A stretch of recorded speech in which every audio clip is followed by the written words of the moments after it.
Hello, hello, and welcome back to BanTech Systems, and welcome to this SCR Q&A. It's the directors Q&A session, so we've got all four of your directors here. So I'm BanTech, I'm your innovations director, and I do all the sort of techie stuff in the game, and also some stuff outside the game as well, working with Jive on the bots and things like that for the community. So I'll pass it over to the others to introduce themselves as well. I'll go next. Hi everyone, I'm Charlie RBX. I am the managing director for SCR. So I'll pass over HV next. Hello, I'm HV. I am the operations director at SCR. Things I usually work with is usually trainings and operations related stuff relating to supervisors and managers. I usually am the guy who gets most of the complaints and then just forward it and seeing what changes could be made to make it better. So now I'll pass on to our community director. Hello everyone, wherever you are in the world, good commitment. I'm the Haz9 and I am the community director, recently rebranded. I work with a great team, seems to be ever shrinking, but with Dooge, who's also here to help us out. I'm all about helping with drive engagement. We sort of try and make stuff happen. Events, Q&A's not really happening, but we also try and do community interaction, try and make sure there's Boost Club stuff going on. Yep, so that's all four of us, and then we've also got Dooge Runbass here as well, who is going to be our question master, and he's going to ask us the questions that you send. So I'll pass over to him. Thank you, BanTech. Hello everyone, my name is Dooge and I will be the question master for this Q&A. Perfect. I think we should just jump straight into it then. Lots of questions are coming in. I see a lot of questions. First question is from Not Benoit, or I'm sorry if I do not pronounce the names correctly. Any projects for some scenery on the late step road to Benton line? So I think that's a question for me. So I'm really glad that's come up because this is something that I'm really proud of in this update. So as you will have seen from our sneak peeks, there was one particular one which the more observant of you may have noticed a sign with LOE at the end of them in a sneak peek. I won't blatantly say it. And you may notice the track layout there doesn't look like it does in the current game. So you will see lots more of that when the update comes out. But in short, we have completely overhauled the scenery on that, as it was, very boring, straight section of track with what BanTech called the neatest farmer he'd ever come across when I originally made it, because it was just a row of squares of grass, and I didn't really like. So yeah, we've put a lot of work into that section. Variety of development. The Hazard9's been helping me with creating some new stuff down there, improving the stations. So yes, the scenery and the station and the whole feel of that line, I think, has really changed in this update. So probably one of my favourite things. So I'm looking forward to seeing that. So yes, big overhaul coming. Okay, then I have a question from Roblox Gaming 4003. When will all mobile players will be able to play Stafford County Railway on a mobile device? Okay, so for mobile, we are working to improve that, sort of what we're doing with the trains. So what you've seen in terms of the new 707, the new 802, and some of the other things that we've got coming soon, those are kind of reducing the memory usage for our trains, because the reason why mobiles can't play at the moment is actually memory usage. So we're trying to reduce the amount of memory that our trains use, but obviously it'll take a while to replace all of the trains, and that's why we brought AeroWare onto the team as well, so that he can start turning some more of our trains into mesh along the way. But that will obviously have benefits for all devices, not just mobile, so it'll make it better on the slower PCs and things like that as well. Then let's take a look at the next question, a long one. Do you guys plan on remaking the track models at all? Let's see, I like the simplicity, but given the new extremely detailed training current development, I think it would be nice to have them get a little makeover. Yeah, so I saw this question. I think definitely we're going to be looking at the tracks. I think even just as part of the optimization and things that people kind of after for making it work on mobile and lower end devices, I think the tracks are definitely a place where we have lots of parts and lots of things that contribute to that kind of lag with the textures and stuff like that. So I think for us, at least simplifying those and removing the amount of parts there are, because at the moment there's obviously the gravel and the 2 rails for every single bit of track. I think we're definitely going to simplify that, and my train movement system doesn't rely on any of Roblox physics. So it doesn't matter what shape or you know what kind of topologies on those. So we will definitely look into upgrading the track. What that will look like, I don't yet know. The next question is from Rekna2. Will keyboard shortcuts for different roles be added? Absolutely. So I think as part of what we've been doing on the new signalling interface and stuff like that, I think also a lot of the updates we have planned on the roadmap are all about this kind of optimization, reaching more people, making it better to play on more devices, that kind of stuff. Then there is a question, what was the reason that you all started SCR, and what are the ambitions for the future? It's probably a me question, given I'm the one who started it. SCR was probably somewhere in the ballpark of my 250-something game on Roblox. I have made a little bit of lots of games. And Stepford, like I say, back when I did the 2012 one, was I wanted to make a train game, but I couldn't do anything complicated. I was really struggling. And actually trying to redesign something that actually existed in real life was really difficult. And I wanted to try and do something a bit more practical, where I wasn't going to be kind of looking at something real and going, oh, this doesn't look right. I could kind of go from my own head. So that's why I did the original Stepford. But again, that 2012 Stepford game became one of the many games that never went anywhere. And I left it, and I did loads of other stuff. And I made a game called Stepford Bus Simulator as well, which was one of the slightly more successful of my games, but again, didn't really go anywhere. And I decided at some point, at 2 of the games that I'd done, that I'd actually been popular with people who played them, albeit there weren't many. So I thought, let's go back and do it. And I stuck with it because a few of my friends helped me. So they wouldn't let me get distracted and go on to another project. We said, no, we're doing this. We're going to get something done. And that's basically what happened. Is once Stepford became popular, when we launched it in November, I realised that I was much better to focus on this one game than go and do loads of others. So what I really want to focus on is how do we make it actually like a railway. So that's always been my intention. The next question is from Gavin Smith. Will dispatchers be able to see what trains are being guarded? All right, I guess that's the question for me. So in the works, we're looking into remaking the dispatch GUI because sometimes the GUI may be in the way when you're dispatching. So the remaking of the GUI might look something. Actually, I don't really know what it'll look like, but there'll be more accessibility functions which demonstrates the head code, lateness, and also if there was a guard on board and the driver as well. So just small remaking of the dispatching GUI is something we're looking into. The next question is an interesting one for Charlie. How did you meet BanTech? Well, some of the people in the management team, the likes of the Hazard and BanTech, are all people I've known for a long time. I met everyone that I work on SCR with through Roblox. You know, everyone's always like, oh, don't talk to strangers, don't meet people online. And that is very safe and very true. But at the same time, there's people that, I met BanTech on a game on Roblox back in, I think, probably 2008. It was in my first year. It was when I was trying to make my first train. And my idea in my head of making my first train was a free model train. It was one carriage, and I wanted to stick 2 carriages together. And back then, I had no idea how to do that. And BanTech was the one person who was in the server, wannabe famous person, me, going to all of the actual famous people going, how do I weld the train together? And them all laughing at me. He was the one person who kind of said, oh, I'll help you. Much to his regret, 12 years later, he's still helping me develop games. So yeah, thank you for not ignoring me 12 years ago. You're welcome. Then the next question, can we have different kinds of announcements where we can choose like social distancing, etc.? Will there be different kinds of announcements? Yeah, absolutely. So this is something that people have suggested, and also Charlie wants this very much, which is, essentially manually triggered announcements. Then another question for you. What app did you use to make trains, to create them? So our current developers who are working on the trains, they use, I think both of them use Blender modeling program, and that is what we've used to make the 802 that you've seen, and the Class 707 that Aeroware's working on. Of course, we're working on a few other trains in parallel at the moment that should come out pretty soon.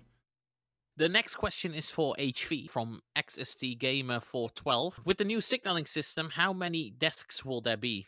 I think we're currently looking at around 6 or 7 desks. So with the desks, I'm also working with the HNSs to see how do we want to split the zones, how do junctions management work with the new system, but expect somewhere around 6 or 7, and it may or may not be scattered around the map this time.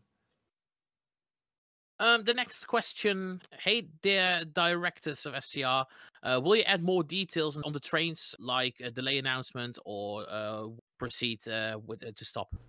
So, as we mentioned in terms of manual driver announcements, there will also be probably more improved announcements and stuff just in general around the game. In terms of the track question, I think that's a question of like where you're going at junctions and things like that. There's kind of a very real need for us to have a prediction of where you'll go based on traffic and based on maybe your destination, things like that, like predict where you'll go at a junction. That's kind of needed for quite a few different things, including like traffic management and signaling. But of course, when we develop a system like that, we'll pass it on as kind of extra cosmetic information to the driver as well, just to make it a little bit more interesting.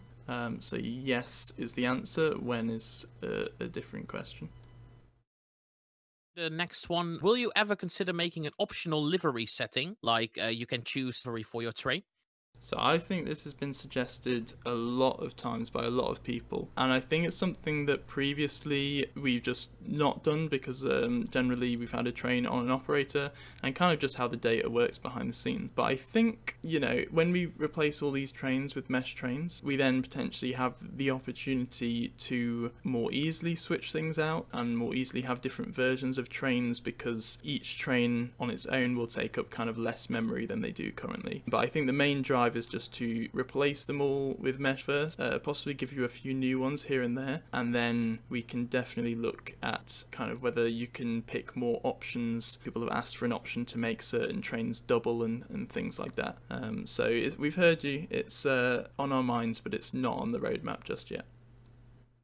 The next question, this one is asked a lot of times, and this one's for BanTech and for HV, and it's about Training 2.0. A lot of people already know that it is coming, but the question is, when will we see it? Are there any plans already? And as soon as it's there for the signalers, are there any plans to date the trainings for the other departments as well? Okay, so on the technical side and kind of when you might see it, it's kind of work in progress. We paused it temporarily for some of the 1.7 features, particularly the signaling interface, because that was, anything that you thought might take a week takes 4 and things like that. So there hasn't been any work on Training 2.0 since before the signaling interface bit started, when you started seeing posts from me about that, but it's very, very close.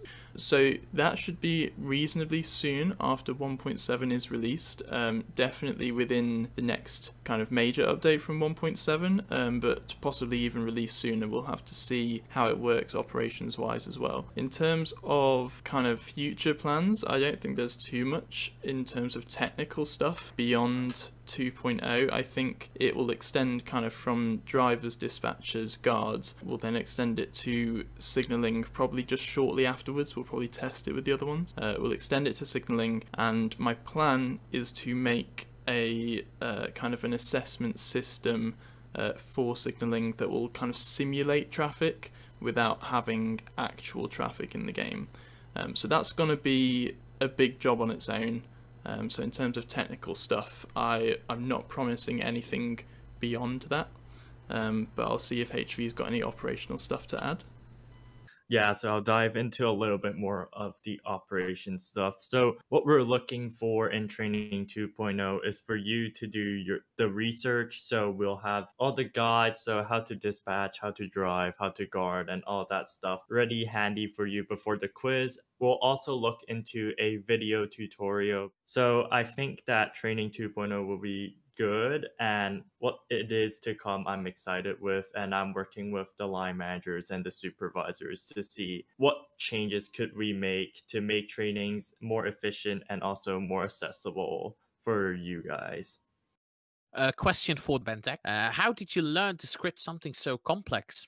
Okay, so I get this question quite a lot in terms of people wanting to learn to script, in terms of how did I learn to script, that sort of thing. And there's a few kind of videos I've got on this part of my podcast series Beyond the Blocks, but I learned over a very long period of time. I think 2010 was probably when I started doing kind of some proper scripting and trying to make my own games and things like that, and from there I've done web development and computing courses and various other things throughout my life. So it's been a slow process. There was nothing driving me to kind of urgently learn scripting. Roblox wasn't a platform where you earned money or anything like that back when I started learning, so it was just a hobby for me. Now obviously when I tell people it took me 10 years to get to this level, suddenly that puts them off. You just need to use tutorials, use documentation, look at things like Alvin Block's, his tutorials, that sort of stuff, and really just appreciate that you're not going to get it straight away, but you know, the best things in life are kind of through perseverance and stuff like that. So you just have to have one of those mindsets of, I'm not stop trying to make this thing work until it works. And that's how we've got to, well, that's how I've got to where I am, and it's how most of the kind of complicated features in SCR have come about.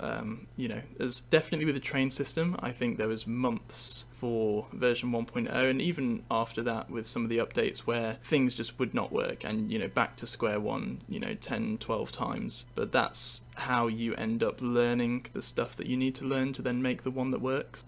So the next question was asked a lot. What are you most proud of in SCR, and were there any moments where you thought, okay, maybe I shouldn't have done this, or this was a bad idea, something like that? Interesting. Many. I mean, one of the Charlie's bad ideas is sat in the form of community director, but You mean hiring? It's a really good question, 'cause, I mean, in terms of what I'm most proud about, I can't one answer for that. I just love everything about it. I mean, there's bits that drive me up the wall, and there's aspects that maybe don't go great, and that we get into all sorts of situations that I didn't want that come alongside the aspect of being a popular game. But at the end of the day, we have a game that's had millions of visits on it that I never thought I'd ever achieve. Crazy. We have a community, literally thousands, and it amazes me to say that I sit and make a game that thousands of play, and that we have a group with, you know, 80,000 people in it on Roblox and thousands of people in Discord. It's immense, the engagement on it, and it's just so nice. I just love seeing people enjoying the game, and that's the biggest thing to me. Yeah, And, I think, mean, sorry, go first. I think you do more than I do. to answer the question of what I'm proud of in the game and stuff like that, I think for me the signalling system is something that I think separates us quite a bit. Obviously we've added more things such as the dispatching and guarding and stuff, but I still think the signalling system, even more so with some of the updates that I've done to it to improve it, that for me is awesome, because it works, you know, most of the time and there's 1,000 signals around the map, and just kind of the data, the systems on that, and the signals contribute absolutely nothing, grand scheme of things, to the lag and any performance issues that you're having. They generally render and stuff like that. So I think the signaling system's definitely my most proud thing, and the thing that I've probably spent most time on. And I think just sort of similar to what Charlie said in terms of thing we never want to do is release an update that's like broken, it doesn't work, and have to take it back and disappoint people. I think the kind of the biggest disappointment we had was probably rolling back our streaming update and things like that. So obviously people are very hyped up for performance improvements in particular. So I think for me, yeah, that's what I'm most proud of, and I think just going forward we're going to keep doing what Charlie says basically, and just developing updates that people are interested in. Yeah, I mean, for me, it's like there's always two sides. I, of course, still do a bit of development, and for me, it's great to see a concept go from a dodgy drawing on the back of like a notepad to a workspace. It's like the first bit of work. So when I first started with SCR, for example, I wasn't here to build, and then seeing new builds come in, it's been great, and I think that's why I live for that. Seeing concepts come to reality from loads of talented people, I think it's brilliant. This question was asked a lot. Do you guys have any plans on adding a weather system? Yes, I've seen this question quite a lot. The answer is primarily no, and the reason for that is that I think it would kind of a very far in the future thing if we were. We definitely don't want to add more things that could worsen performance until we've improved some of the other aspects of the game. So I think for us, weather is one of those cosmetic things that probably comes after a lot of the other interaction. Things like boards on board the train that are working and showing the next stops and things like that are probably much higher up the list than things like weather, and are also much easier to achieve without much impact on low-end devices and mobiles and things like that. So I think weather would be very far down the line if that's something that we'd implement in terms of visual weather. The next question, will the lounge at Stepford Central, will it ever be filled in? Wait and see. There's some exciting stuff in the update. Not going to reveal too much. Wait and see for 1.7. Kind of have to blame BanTech for that one because he already revealed it. Oh yeah, I forgot someone can't stream properly without leaking what I've been working on. All right, yes, there is stuff in there now. Yeah, you don't have to drop me in it, but yeah. The next question, do you plan on making more stations in tunnels? Quite an interesting specific question. No is the short answer. We're at a point where we don't want to just keep expanding the map forever and ever. We want to get the map to a state at some point so we can final map, so we can start focusing on optimization and trains and all of the other features. If we keep extending the map, we're just going to make the situation worse. So we're happy at where we've got now. There's a few little bits to go. But The next question, in the future, will the signaling system let you be able to control the points and which platform you want that train to go into? I think it's one of those things where I mentioned a little bit earlier in the stream about wanting to predict where you're going to go at junctions, wanting to maybe like pre-allocate platforms and things like that, potentially have platform change announcements, all that really cool stuff that comes from having prior knowledge of where a train might go and dated knowledge of where it will go. I think the problem with having it on the signalling side of things is that potentially is very confusing with certain junctions. There'll obviously be ones where you could send the train completely the wrong way, and that will result in an error and you'll get ejected from the train and things like that. So I think if it would be added to signalers, it would have to be very, very careful. So we have no plans yet of making junctions manually controlled, but we'll definitely look into telling the signaler where you might go so that they can adjust the signals accordingly. All right, now we have time for one final question. Now that there is a new HNS, new head of network signaling, what do you believe the projections of the signaling department will be? I guess I should answer it for every single department because everyone matters. So I'll start off with the signaling department since that was the one asked. For the signaling department, I think that with training 2.0, there will be a new influx of members into signaling role and just being more accessible to the others. I'm also working with the new heads of network signaling and also BanTech to label out zones for signaling, the new signaling system, how it's going to work, etc. And the new meetings basically give us more of an insight of how we can execute on the things that you want to see. And I think that that is a good way forward. And I think that the same could be applied for other departments. You guys bring up changes that needs to be made. So I think that having that communication between us, the managers, and the community is a great way for us to continue to grow the game and also grow it to the way that you guys would like it to be. I think it's time to stop with the questions. It was amazing to fire all these questions towards you, and I think now it's time for you all to take over. Thank you very much, Juge. Thanks for being the question master there. It helped a lot. Massive thanks to the mods and the supervisors as well for going through all the questions and helping to pull them out for Doge as well, and hopefully you enjoy what we're delivering pretty soon. So thank you for tuning into the stream. Hopefully we can do more things like this in the future, and we'll see you around community. So bye from us. Cheers. Bye, Cheers, everyone. dude. Thank you, everyone. Yeah, all.